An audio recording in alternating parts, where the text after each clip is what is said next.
Yes, nongeye kugusuza mwayi kaze ikomeje gukurikirana ni Erickson phone, hongere kumva kuri microphone ndi Erickson. Yes, welcome. Ese waba ujya umara umwanya munini ku rubuga rwa YouTube? Ese waba warigize kubona umuntu wakoreraga igitangazamakuru runaka hanyuma agasezera ahubwo akagana umurongo wa YouTube? Ese waba ugira ibiganiro ukunda hano ariko ukabona ibyo ngibyo ureba cyangwa se baguha bigenewe abandi, wowe uraho ku ruhande? Uyu munsi rero Erickson 4 twaguteguriye ikiganiro kikubwira yuko nawe umunsi umwe twazajya tuza kuri uru rubuga tuzanywe n'ibiganiro byawe cyangwa se tuje kureba ibyo waduteguriye. Reka nkwe liste y'ibintu bitanu nusanga ubyujuje turagukeneye hano kuri YouTube mu maguru mashya. Fungura YouTube channel maze dutangire tukugane turebe ibiganiro byawe. Ushobora kuba ufitemo ikintu wiyumvamo cyane, uyu munsi nje kukwereka ibintu bitanu biguhamiriza yuko tugukeneye hano kuri YouTube. Ahubwo watinze, numara kureba iki kiganiro hita ufungura YouTube channel. Iri ni isomo rya mbere, mubwira yuko tuzakomeza n'andi masomo avuga kuri YouTube uburyo bwo kukuyobora, uburyo wayifungura, kukuyobora uburyo wayikoresha, ndetse ukageraho utangira kwinjiza nawe kuri iyi chaîne ya YouTube. Nge ndi Erickson, channel yo ni Erickson 4. Kanizire kwa maze kwikora subscribe uba utarayikora, aho hasi isegonda rimwe 2 3 waburanje gukora subscribe. Iki kiganiro niba hari undi muntu uzi ufite imishinga yo gutangira YouTube kimwoherereze, kandi nkwibutsa yuko gukora like ni ingenzi ku kiganiro kubera ko ni bimwe mu bikigeza kure. Reka dutangire rero n'ikintu cya mbere, tujyane akantu ku kandi twihuse. Yes, welcome.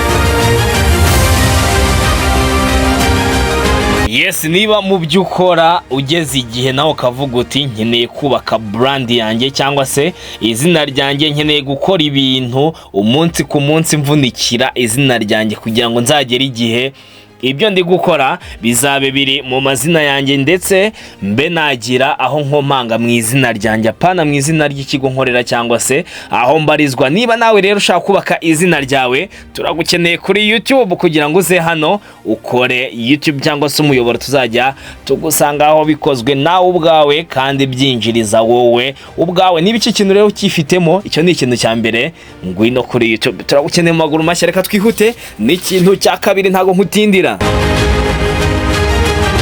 Ikintu cya kabiri, niba ufite umwuga runaka, ufite ibintu ukunda ukora, ushobora kuba ari uzi gukora ibiganiro byo kubara inkuru, ushobora kuba usoma ibitabo byinshi cyane, ushobora kuba uri umwarimu w'indimi, ariko turagukeneye hano kuri YouTube kugira ngo uze udusangize ubwo bumenyi. Ushobora kuba ufite ubumenyi mu by'ikoranabuhanga, ama software, ufite ibintu byinshi wadusobanurira, turagukeneye kuri YouTube. Fungura YouTube channel vuba vuba. Ushobora kuba uzi gukora ibintu bikoreshejwe intoki, ushobora kuba uzi kubumba amatafari neza, ushobora kuba uzi gukora ibyibo cyangwa se uzi kubohesha intoki, ikintu cyose waba uzi gukoresha intoki, turagukeneye kuri YouTube kugira ngo ubwo bumenyi ubudusangize. Ushobora kuba ufite ibintu byinshi wikundira, ushobora kuba ukora ingendo cyangwa se uri mu kerarugendo, fata utu video twereka ahantu wasuye twirebere natwe aho tutaragera. Niba uzi gukora ama documentaire cyangwa se ibyitwa vlog babandi ba vloginga bakora ingendo zakure, mutwereke. Cyangwa se niba uri umutoza wa gym,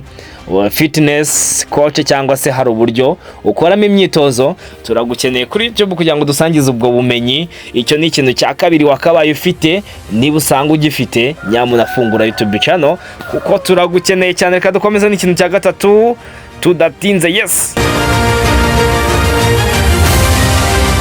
Yes, twihuse cyane. Ikintu cya gatatu, ese waba ushaka kuba connected n'isi cyangwa se kumenyekanisha ibyo ukora? Ushobora kuba uri umutwazi, ushobora kuba muri bya bindi twavuze, uri umwarimu mwiza, cyangwa se ufite software ushobora kuba uzi wakigisha abantu, ushobora kuba uzi gukora ibintu n'intoki, ushobora kwigisha isi. Niba ushaka kwiconnecta n'isi yose, kubera ko internet cyangwa se YouTube ni ikintu kidafite umupaka, hari internet hose, YouTube ishobora kuba yahageza ibikorwa byawe. Niba ushaka kumenyekanisha ibikorwa byawe ku isi hose, gana YouTube maze ufungure YouTube channel, utangire uduhereze ibiganiro maze bikwirakwira isi yose. Wibyihererana rero, niba ushaka kugeza ibintu byawe ku isi hose, gana YouTube. Iki ni ikintu cya gatatu, niba ugifitemo cyangwa se ukiyumvamo ushaka kugeza ibintu byawe ku isi hose, gana YouTube. Nkwibutsa yuko iyi ngiyi ni Erikson Info. Ikiganiro ubona hari undi ugikeneye, nyamuna mukorere share kugira ngo kibashe kumugeraho. Kandi ahangaha tugeze, niba utarakora like, reba neza aho hasi segonda rimwe urabukoze kuri like. Nkwibutsa yuko ho muri comment harimo WhatsApp group ya Erikson Info. Wifuza kwigana, kora kuri ako ka link maze uze muri WhatsApp ya Erikson Info. Ibitekerezo ndetse n'izindi nama cyangwa se ibindi bibazo niho tubibariza. Reka twihute n'ikintu cya kane. Ikintu cya kane twihuse, niba ugifite ukaba waratinze kuza kuri YouTube cyangwa se gufungura YouTube channel, niba ufite igikoresho cy'ikoranabuhanga. Ubwo igikoresho cy'ikoranabuhanga turavugamo telefone cyangwa se computer. Ibi ni ibikoresho bishobora kugufasha kwikorera video hakoreshejwe ama application yifashishwa mu gukora ama video. Twavuga CapCut, Canva, InShoot cyangwa se iMove ikora muri MacBook cyangwa se muri iOS, ubwo ni iPhones. Niba ufite igikoresho cy'ikoranabuhanga, nyamuna twarakubuze kuri YouTube. Niba icyo ari ikintu cya kane, niba nacyo ucyujuje nyuma ya bya bindi twavuze haruguru, ni iki ngiki kikaba gifite, nyamuna twarakubuze kuri YouTube. Dukeneye content zawe, tangira uze uduhereze ibyo ufite. Yes, iki ni ikintu cya kane, niba ucyujuje kandi ugifite, sinzi impamvu utaraza. Ibi ni ibintu bitanu naguteguriye, tugiye kugera ku cyanyuma. Ariko niba tugeze ahangaha wumva ibi bintu byujuje, tekereza kabiri ngwino dusangize ibyo ufite. Yes, reka dukomeze n'ikintu cya gatanu tudatinze.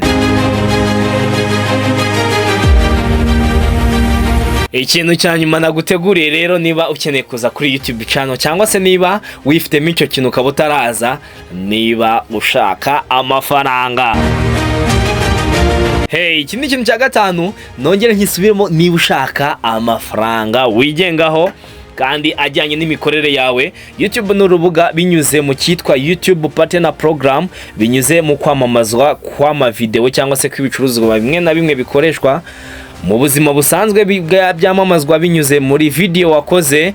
YouTube itanga amafaranga. Ubundi buryo wabonamo amafaranga kuri YouTube ni ukwamamariza abantu. Niba ufite ibintu birebwa cyane, biroroshye ko umuntu ashobora kukwegera kugira ngo nawe umumenyekanishirize ibyo akora binyuze kuri chaîne yawe. Ntabwo uzabikorera ubuntu, azakwishyura amafaranga. Ikindi, ubundi buryo ushobora kuba ufite business, fungura YouTube channel maze utangire wamamazeho ibikorwa byawe wowe ubwawe, ntawe kwishyura, ahubwo utangire wiyamamarize.